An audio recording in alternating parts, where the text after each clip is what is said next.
Media playback is unsupported on or device. Media caption: hundreds of migrants are illegally crossing the U.S. border into Canada each day. Over 3,800 migrants crossed illegally into the Canadian province of Quebec in the first 2 weeks of August. That is well over 4 times the number of asylum seekers that arrived in Quebec from the United States in the month of June. Canada has had a surge of refugee claimants in recent months, especially into the French-speaking province. It is trying to stem the tide with the warning that landing in Canada is not an automatic ticket into the country. Both provincial and federal officials are concerned that misinformation about Canada's refugee system is being propagated through social media, helping fuel the influx.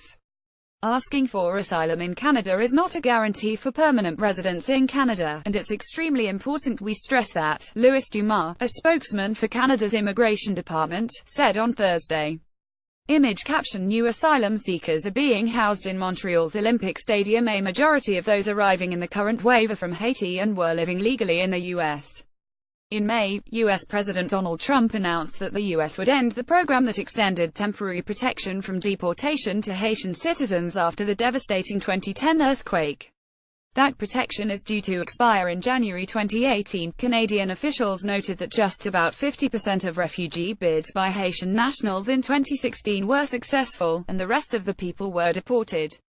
Montreal temporarily opened its Olympic Stadium as a shelter to host the sudden increase in asylum seekers, and provincial resources are being strained by the numbers. The Canadian military has built a camp to temporarily house those who have crossed until they have been processed by law enforcement and immigration officials. The camp would house up to 500 asylum seekers in Saint-Bernard-de-l'École, Quebec, near Plattsburgh, New York. Federal Transportation Minister Marc Garneau, speaking on Thursday at the border at Saint-Bernard-de-l'École, said the government is able to manage the situation despite the fact it's out of the ordinary.